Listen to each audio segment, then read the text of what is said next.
All right, my mic should be working now. So. Yeah, I think my audio is working now too. Let's just give a minute or so for anyone to join, because I think if anyone's not joined before, then they might have to be installing the Zoom client or something. So yeah, we'll just give a minute or so of grace period.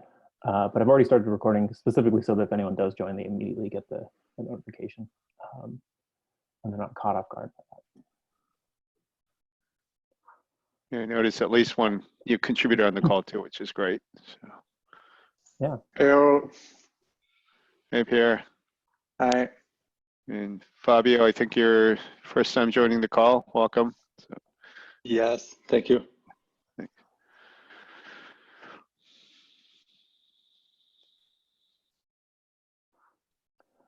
Well, okay, let's get started. I mean, I've got a nearly full Bree bunch of you, so we'll call that a critical mass to start with. So welcome everyone. This is the start of, I think, our third iteration of the open office hours for the GitLab Runner project specifically. The date, for anyone watching the recording, is March 18th. I'm Elliot Russian. I'm the engineering manager for the Runner team at GitLab. Currently on our team, I'm joined by Darren Eastman, the product manager. And we've got three of our backend engineers on the call: Steve, Georgi, and Lubomir, and Ray from our community.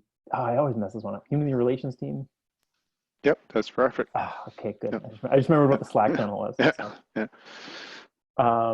And the goal here is to really just help anyone along with any MRs, or either that exist currently or they might want to create and get into existence for the Runner project. There's really no agenda.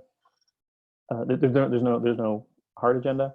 If anyone has any questions about something they have outstanding as an MR, or like I said, are thinking of creating or thinking of working on an issue, we can talk through them.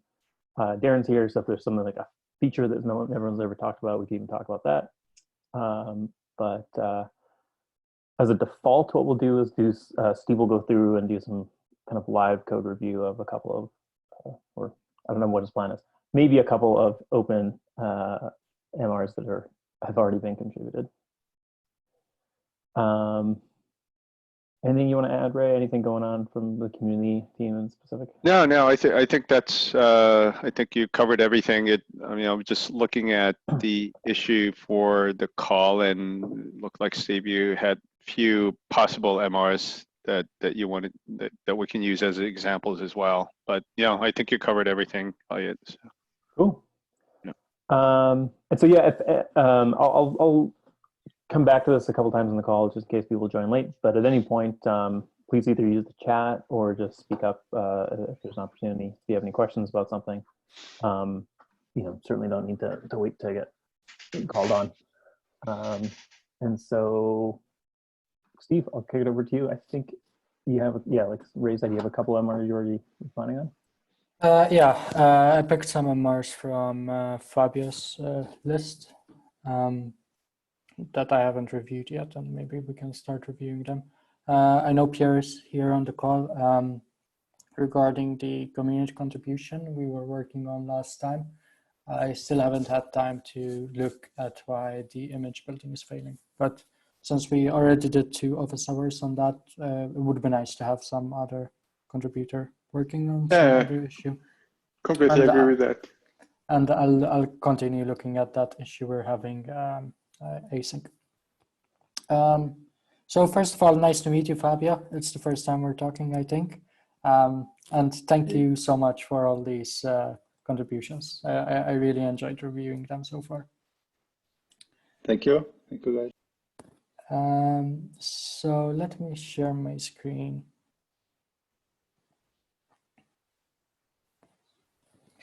This is the one that got me most excited, implementing the container names to be RFC 1123 compliant. And it's a fairly small MR, so I picked a few merge requests from you. So the reason this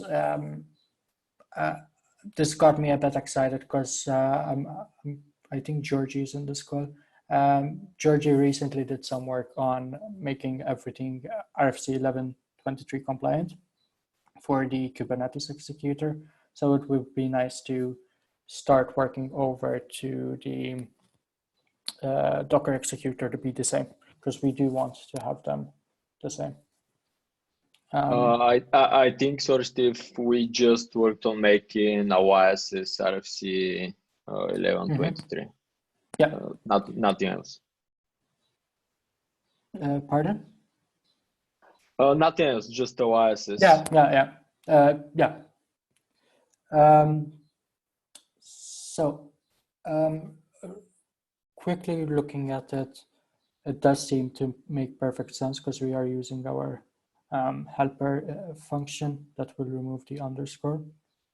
A few things that I try to keep in mind. So we're changing something fundamentally from the Docker executor, right? So are there any potential breaking changes?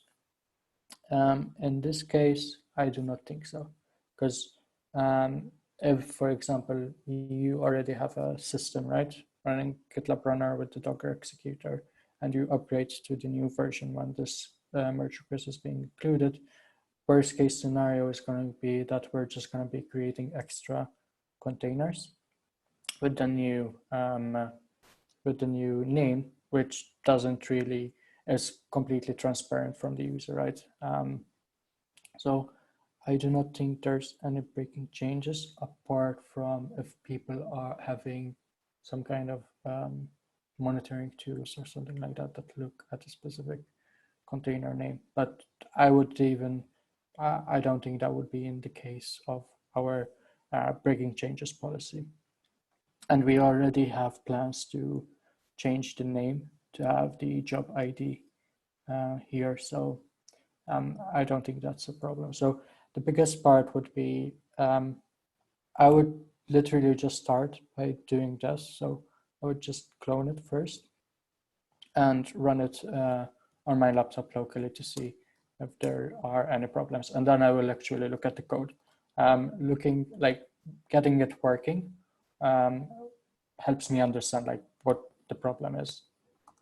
So let me start the JDK. And I'll zoom in like that, sorry. And I'll go to the merge request.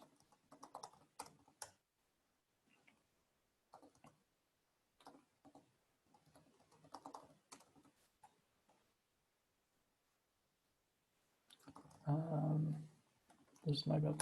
I tried to do something.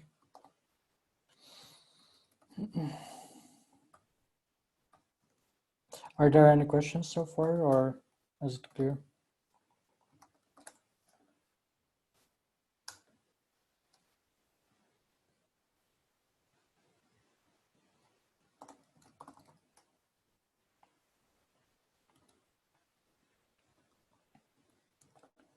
So let's see if the JDK started.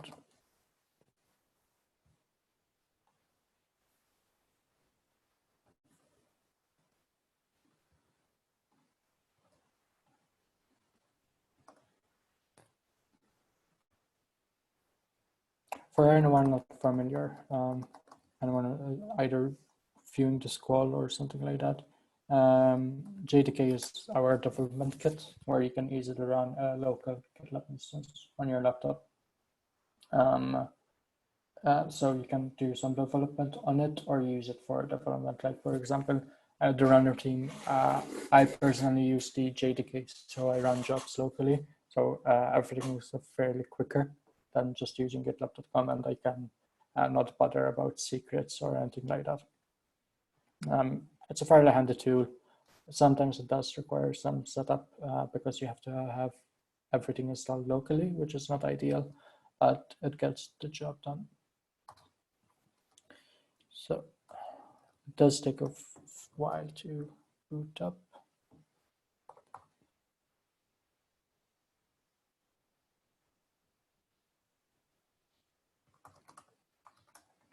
And if we look at our config, I have simple Docker executor already registered. That's just yeah, have a few configuration files, but it's just running as GitLab runner register.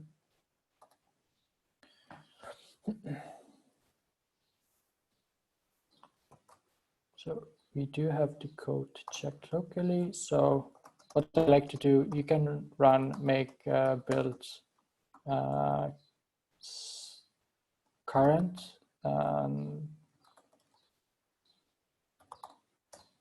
and build the Docker image and use the binary. But what I like to do is simply doing go run main.go, just because it's fairly bit quicker and I don't really care about the helper image. The only time you want to run like a make build current is when you want to specify the helper image and you're doing some stuff on the helper image. But in this case, we're not doing anything related to that. So running directly the Go file is good. Not sure why this is taking so long.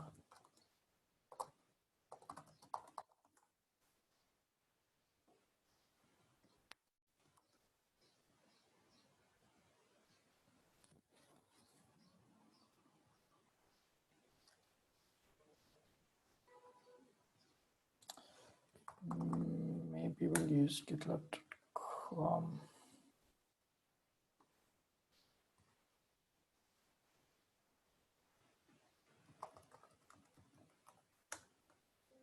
There we go.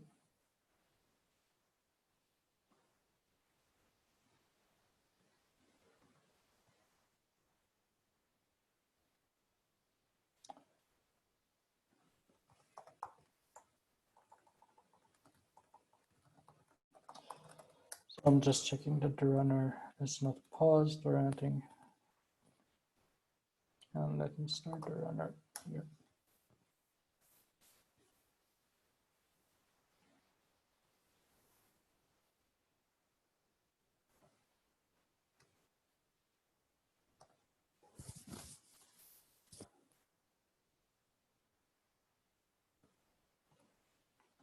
Now let's just run a simple hello world job with the new binary name, and we'll see if everything still works.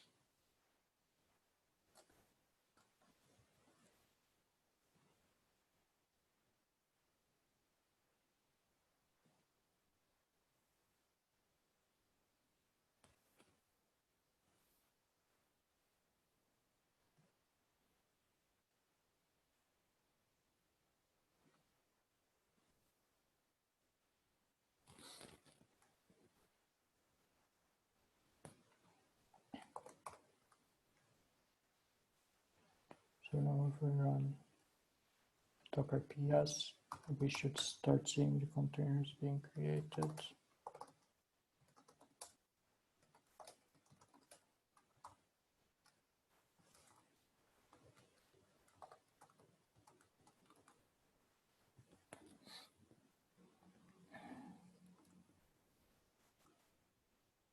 And it actually ran, but it was so quick that my watch didn't pick it up.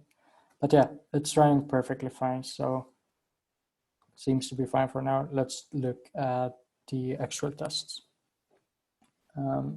So to remind myself, I'm gonna check what this is doing and where we're using it.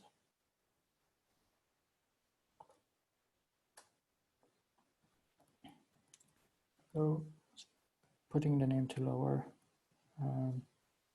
checking if it's, let me make the font bigger. So what this function is doing, it's changing the name to lower string, doing a regex match on the name and replacing anything that does not match it to empty. And then we're checking the max length of it, which is 63. And if it's higher than 63, we're truncating the name to lower than 63. So that seems fine. Let's take a look at tests. So can we just override one of the containers from other project if we do some, I mean, we create the same project, but with some known letters in it, and then it will create containers with the exact same project name? Yeah, that's that would be one of the next steps for the manual QA for sure. That's a very good point. But let's look at the tests here, because if I quickly skimming through, it seems like it's doing that. So here we have a table-driven test, which is normal, and Go.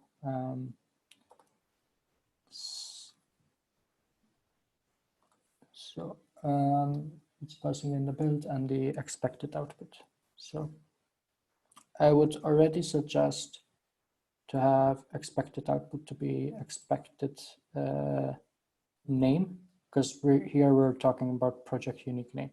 Output seems very vague. So one suggestion I would do is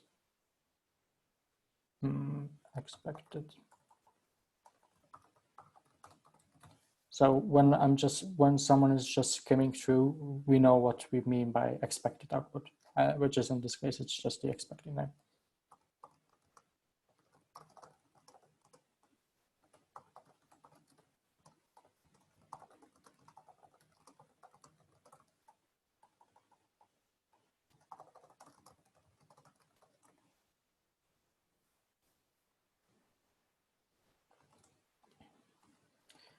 Project none RFC unique name.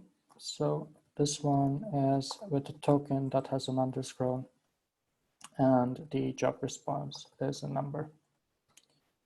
And then the project runner ID is 0, and the expected name would be the same token, but all lowercase, and it does not have the underscore, which is fine. That's perfectly fine. And then project normal unique name, where we have the token with the minus, which should be valid. And we have it like this. Now, let's see if we can think of any other cases where we can not be DNS 1123 compliant, right? So, for example,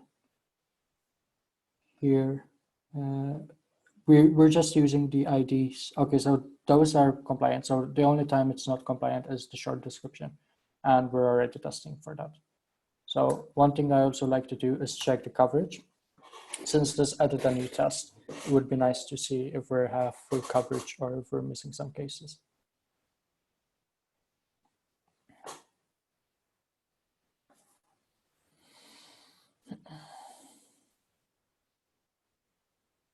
So where is this? This is uncommon. I love how visible your view is for us all right now. I could probably take my glasses off and still be able to see everything that's going on.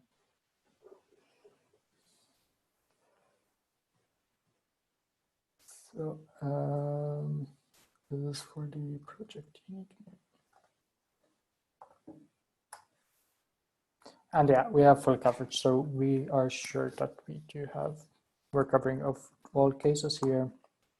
And what we're not checking here with this test is specifically the length. So this is really helpful, right? Because we ideally the unique name will never be longer than 63 characters, right? But what if? And this made me think of that case. So what if we add a new case in build test? So we make sure we guard for that length. So for example, when I'm trying to add a new test case, something like that for the community contributors, I try to do it myself just to see if it's actually viable or not. And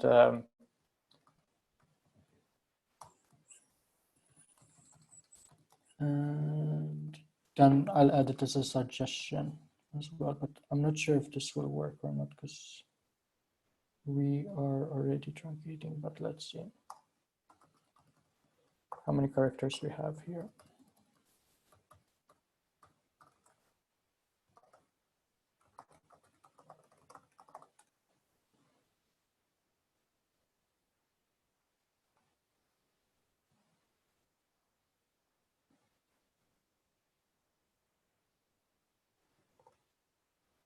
So we have 46, we just need to add 20 more characters.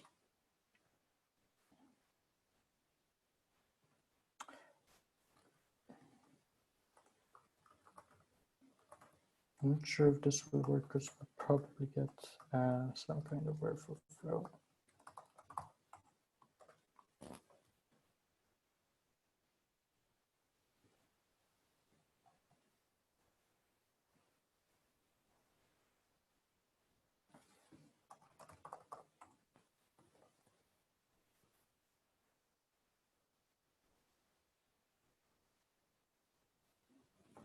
Another thing that I would comment on is this is not a realistic view of what the token is, right? The token is longer than these characters, if I'm not mistaken. So one thing I would do is I would just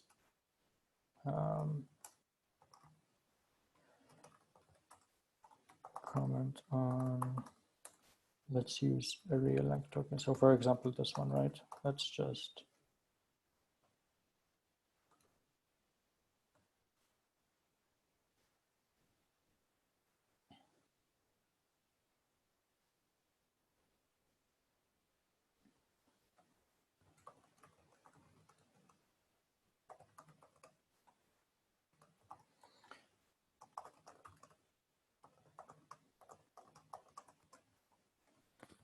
not even sure how to word it, to be honest.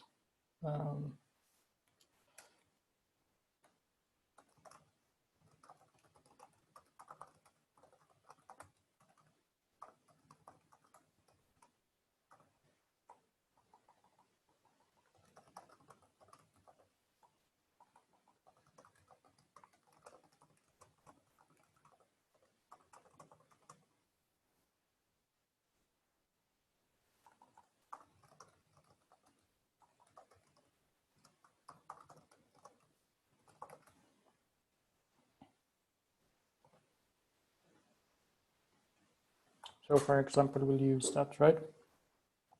And this one turns to be like that. That means we expect FL5.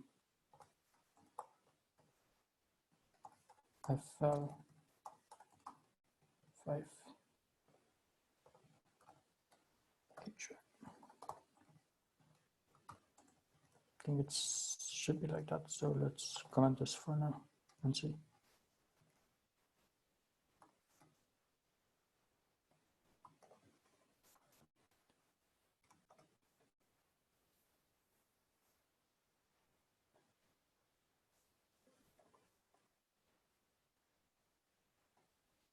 And that's working. So here we made sure that, okay, we're using a real token that in production we use, because and before it wasn't a real token we used in production, right?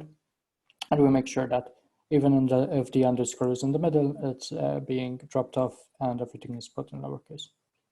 So let's go back to this case and see if it will work for us or not.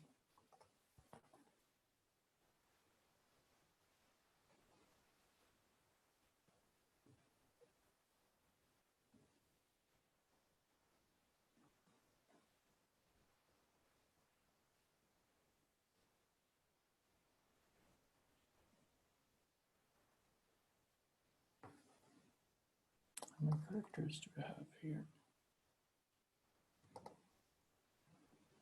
63. Okay. So we did actually go over the allowed length, if I'm not mistaken. Yes, 63. So here we're also making sure that we actually truncate the unique name to a specific variable. Now what we're truncating, I imagine, is the concurrent ID. which might not be ideal. Because if we're truncating the concurrent ID, that means there might be a chance of a collision of concurrent IDs.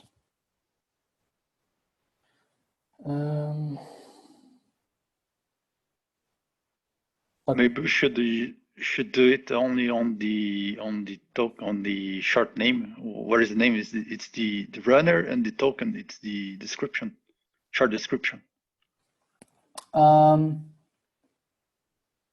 Okay, but then if we still add the concurrent ID afterwards, it still might be. That's a bit tricky, right? Because if we do that, if we just do it for the runner and token short description, that means we'd have first to check how long the concurrent ID is and the project ID are, and then make sure when we truncate, we have enough space for those. So,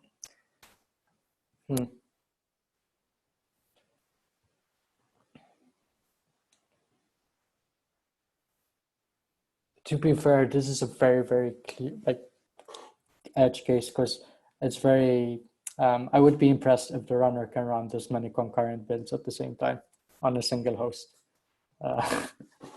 So I'm not sure if we actually should bother solving this or not.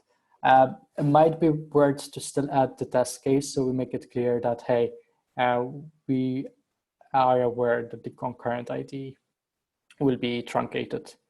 I would still add it like this. I would actually put this discussion async and check with Thomas if he has any concerns about this. Because to me, to be honest, having the concurrent ID truncated when it's such a long value, I don't see it being ever a problem, because I haven't seen a single Docker host being able to handle this many amount of concurrent jobs. But I can always be wrong, of course. The short description, it is limited as well, because the user has control on the project description, right? So could put whatever a very long name in it. The short description is just a token. So by short description. So the project name then? We don't use project name, we use project ID. And it's an int. So let's see what's.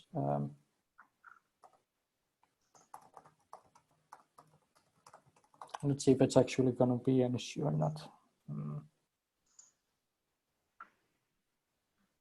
Usually the question we ask is, what do the user has control or an attacker has control on? The user doesn't have control. The user doesn't have control over anything. It does not have control over the token, does not have control over the ID, nor the concurrent ID. Now, what we need to be careful is what happens if, for example, the project ID is maximum, right? Do we truncate the concurrent ID? Would that cause a problem? Do we even have a GitLab instance that has the maximum integer of an ID, for example? I'll investigate this a bit later, I think, because I don't think that's actually a problem, and I'm just being really pedantic about it. It's just. Well, I kind of agree that it's magical logic and it can happen, and it's going to take ages to debug if something like that happens. Yeah. So it could be okay to just validate if the input is equal to the output in length, and if it's truncated, then at least issue a warning log or something. Yeah, that's an idea as well. So let's see.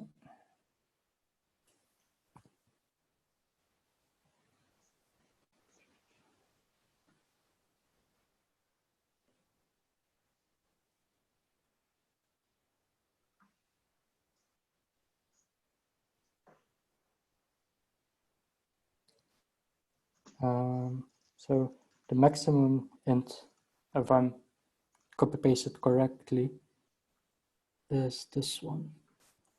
And we don't seem to be truncating it, which is fine.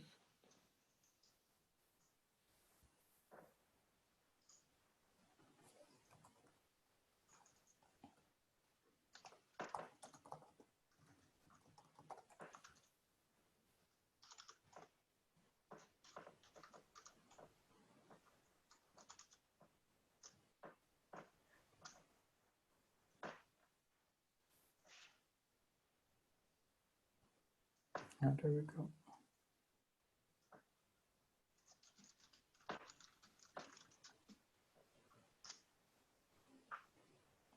Okay, so I don't think this is an issue because we would truncate it normally within the JSON encoding.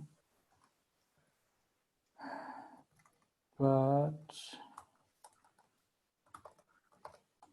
let's make it clear that we actually truncate.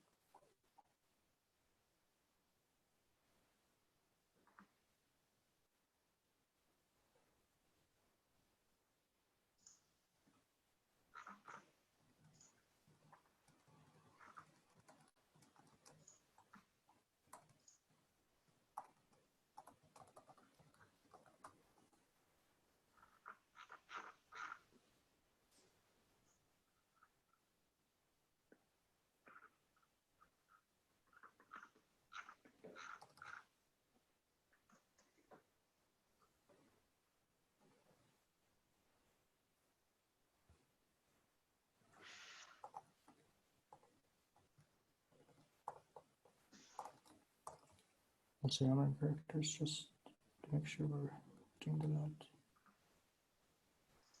Okay. So I'll leave a detailed comment on it on the merge request so we make sure I'm clear on what needs to be done here. So let's add this to the review. And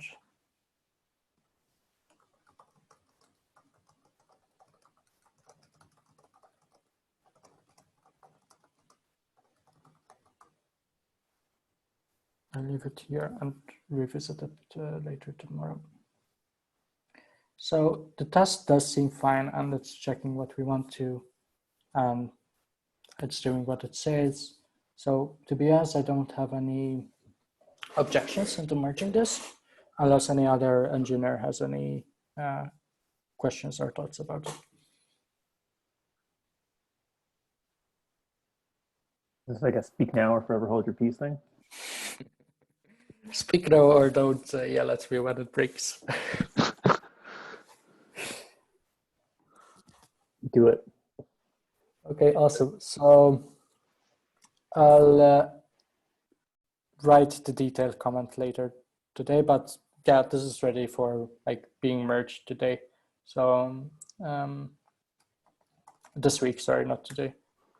So I'll add the milestone and assign it to me. And make sure we have the correct label. So I would say this is a feature and that would be for the executor and Docker.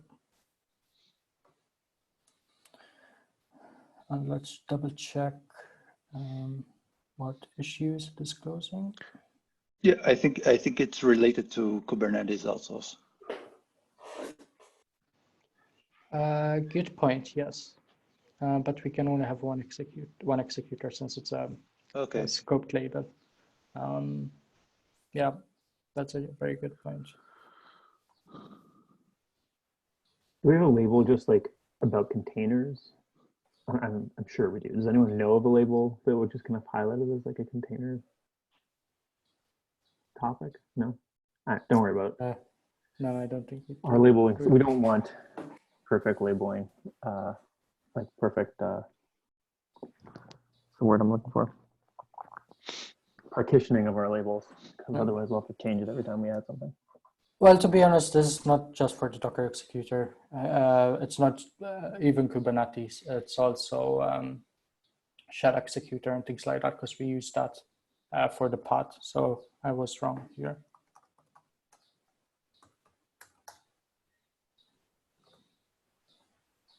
So let me take a look quickly at what these issues are explaining to make sure that when we merge this, we actually close the correct issues.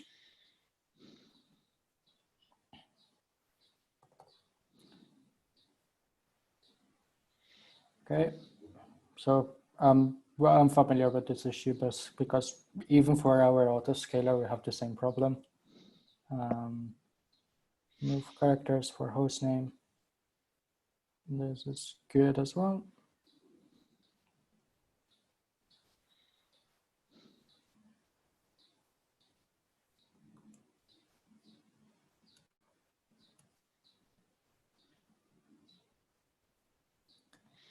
So I'm not too familiar with RFC 103, to be honest.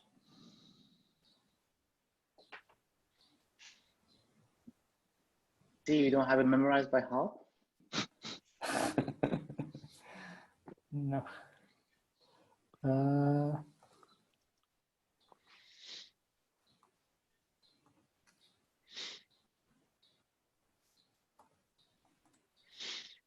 Okay. I'll take a look at that a bit later because it would be really boring watching me learn about RFCs. Hostname cannot contain an underscore with briefs and PI jobs. There would be a boring YouTube video of 9 people on a call collectively reading an RFC quietly. Okay, yeah. So these issues do seem legit, like with this fix. So thank you so much, Fabio, for spending time on this. I'll submit my review and I'll put in the comment for this one. But let's move on to the next merge request. And this one is a breaking change that we have to release in 13.0.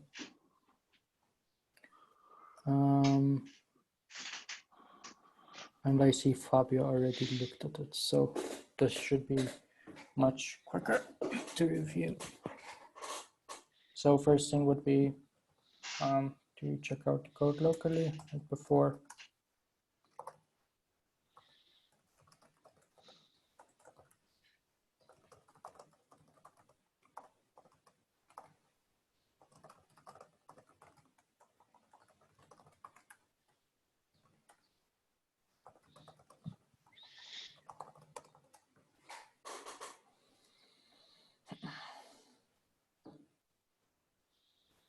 Now,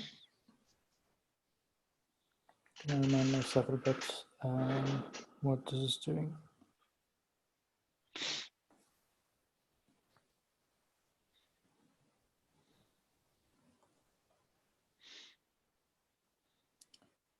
I see that coverage went by 10%, which might be a problem, but we'll look at it why that can be the case. We already have some conflicts, so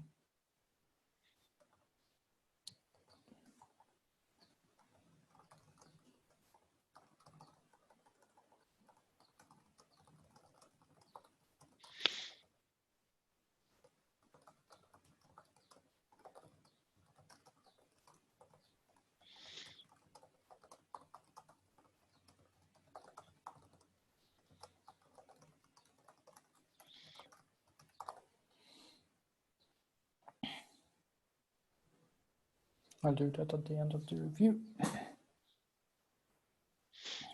So here we're removing something from code climate. I'm assuming because we're deleting this file. Yes. We did backport this from Go itself. So I do remember that.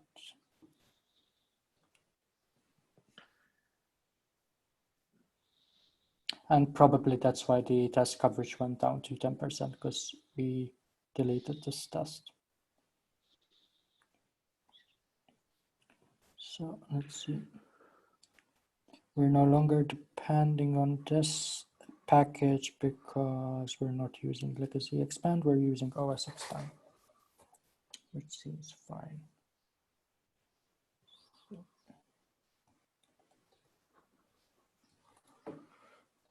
Yeah, correct. Fine. And this is line 57. Let's expand, and we're expanding it properly. And now here we are updating the test. And we're checking if we get key 2. So since we're removing something we added recently, we'd go back to the merge request and see what the changes, because ideally it should be a one-to-one revert kind of thing. So yeah, it's adding that. And yeah, the test is updated because we want to support the Go version 1. So one thing I will take a look is, because I'm not familiar with this test, is take a look at what the test is actually doing.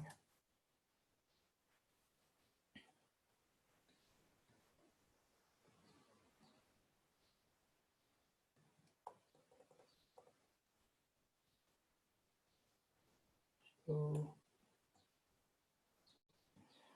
we're expecting key 2 to be expanded like this.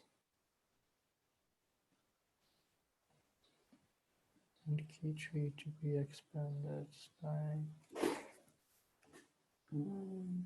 BBB.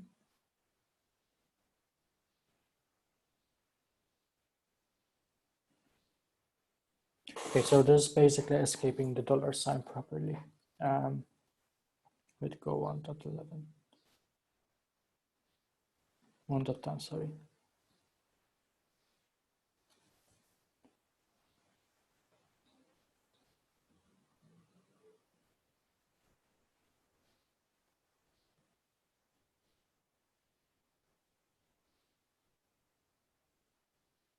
Okay, so this comment explains it pretty well. So in 1.11, what changed is that it will actually expand it if the $sign is in a way that is in a variable.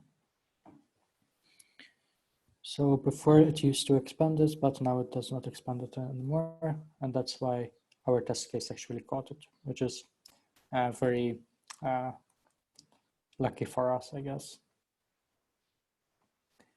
So this does seem fine. I don't have any objections to this.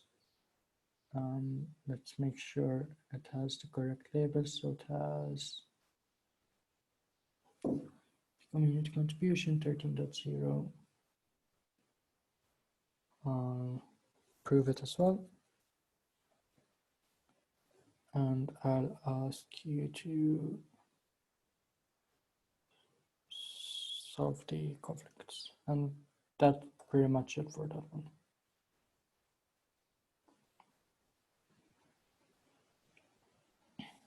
So it gets a much about support. So I see Georgie already left some comments here. So Fabio, maybe to speed this up a bit, can you tell me what this merge request is doing and why it was needed? Because I don't see any attached issues or anything to it. So yes, of course. Actually, today when we use the Git submodel behavior of the runner, you cannot exclude or include a few submodules that you want to sync. So this this merge request adds this capability to the runner. So you can just pass this variable here, the Git submodel path, using the same pattern of the Git submodel, and it excludes or includes some submodels. That's basically it.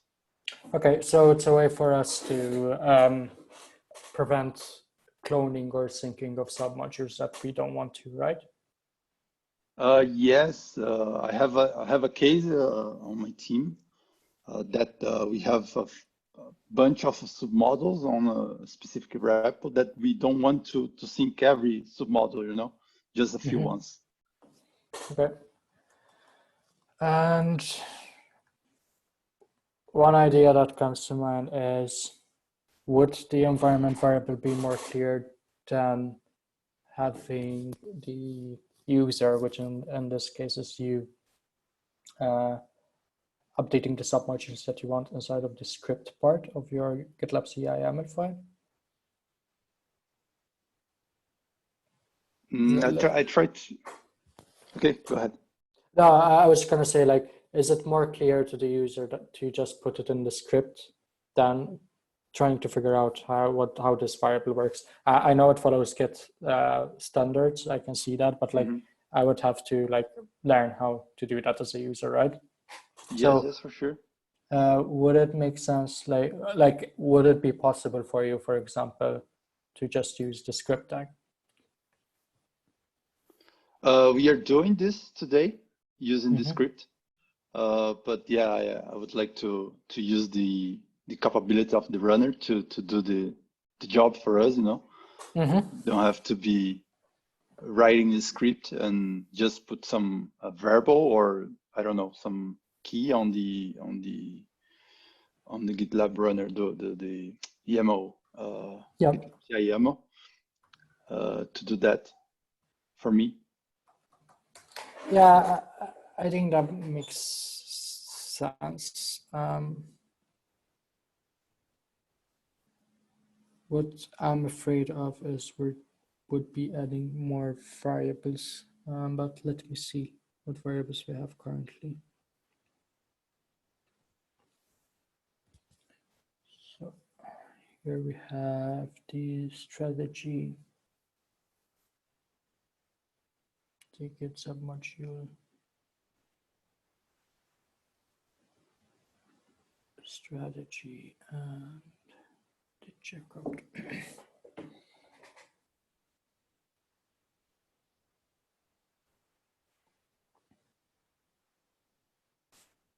So I think this does make sense to add it for now.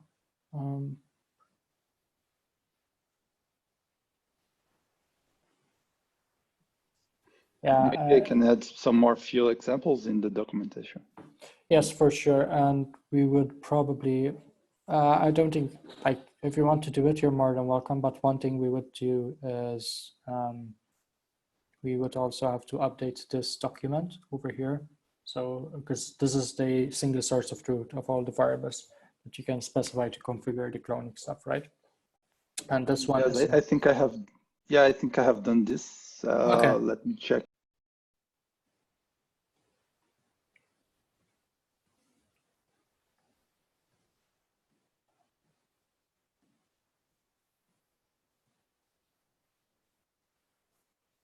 Georgie, do you have anything to add to this? Because I know you already reviewed this. Yeah, I think mostly I had to test it. I kind of looked at it yesterday. Okay. There shouldn't be much left, except from a glance. I saw this submodule command in the tests, which basically does the same as the submodule command in the code itself. So I was thinking maybe we try to figure out a way not to re-implement that onto places. Okay. But I think that's basically it. So you're talking about this part, right? Yeah. Okay. Yeah, we do have this problem on other tests. So if we look at the abstract test, we actually do have this problem. I could not think of any other way to improve it. We're basically having kind of a spell check, right, for our commands. or making sure that we're generating the correct command, which is good and bad, right? It's good to make sure that, hey, we're passing in the correct flags. It's bad that every time we have to change the git command, we need to make sure that our test changes, because it's a one-to-one relationship. So yeah, I don't think we can really improve it. I cannot think of any way we can really improve it. So yeah. So one thing I would like to add is maybe add a link to the documentation of the submodule parts, because I don't see it in the issue, and someone new to the runner codebase might not see it. So we should add. Oh, you mean the Git docs? Yeah, it's above the get submodule path function. Okay.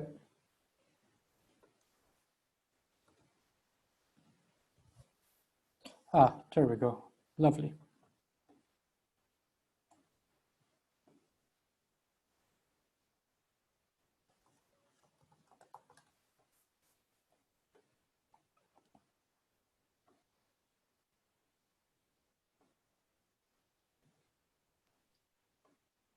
Yeah, but they are not too clear how to use it. I mean, Yeah, that's not too much of a surprise from time to time, unfortunately. So here we're getting the variable.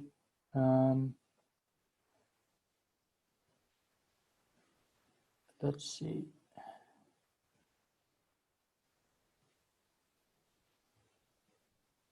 Okay, we're getting, if it's empty, we're just getting the empty string here.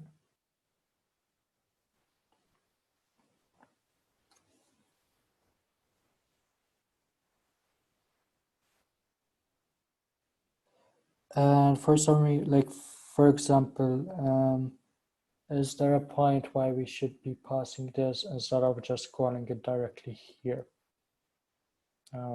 So instead of creating it up a variable, don't see it used anywhere else. So maybe we can move this to here.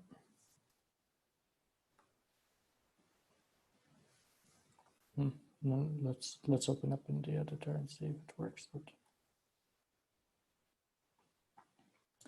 And the reason I thought of this is something we discussed recently in an issue, right? Like how many parameters a function should have. And here we saw that we added another parameter. And I know, just because I'm familiar with the runner code base, that this one is being called twice in two different cases, one with true and one with false. So if we're passing in the same thing and we're not using the same the module path anywhere else in the write submodule update CMDs, I think we can get rid of it here and reduce the parameters. So let's open it up and double check that.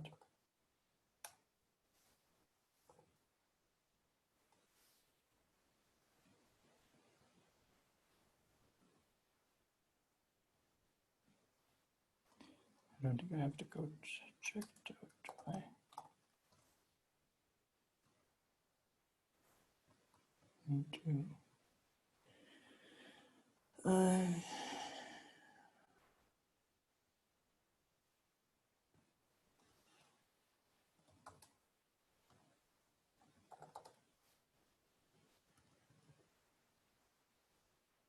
Don't see why I cannot see the changes.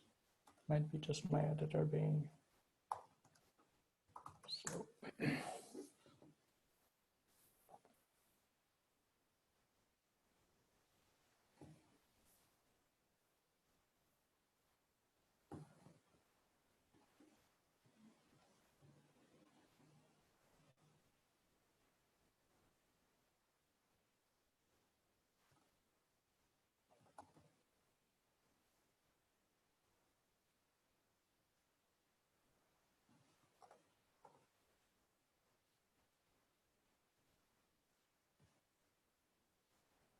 Okay, I'm a bit confused now.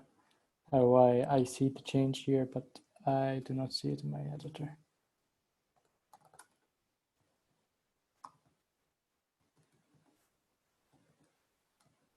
Oh, it is because I'm on the wrong branch.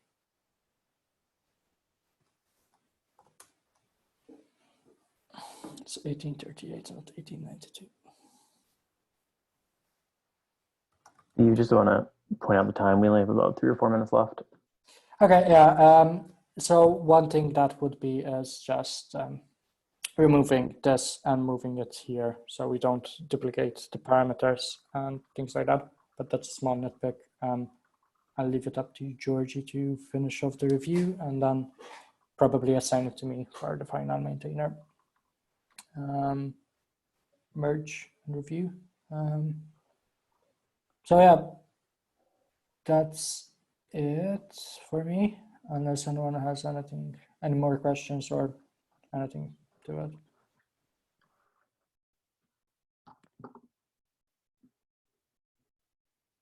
Well, thank you, Fabio, for not only your contributions, but letting us review your MRs live. Sometimes it's, Cool. Thank you. hopefully it didn't feel like we're putting you on the spot, but Yeah. Yeah. Thanks, Steve and Fabio and Ray and everyone for being a part of this, and anyone who watches it and can benefit from this. I think we're settling to a good rhythm doing these monthly, so we'll probably do another one around the 3rd week of April, based on this cadence. So thanks again, and yeah, if people have any, just one final thought. I'm sure you'll open an issue, Elliot, on the next office hour. People have any questions or agenda topics that you want the team to cover, just feel free to add them to the issue. But yeah, I will do that. sorry. Yeah. I'll do that right now and probably put a tentative date in there. Yeah, cool. Yep. Okay. Thanks. And if people can provide feedback, that would be appreciated. Like, yeah, even Fabio, if you can tell me now, like, it was super boring for me to like getting your code reviewed, or like if I was not clear on something specific topic, like I would appreciate any feedback that I can get. Okay. You can either send it over email or on the office hour issue. Okay, for sure. But it's okay for me. It's very clear, and it was cool to see my code being revealed alive. All right. Okay. Thanks, everyone. Thanks, everybody. Cheers. Bye. Thank you.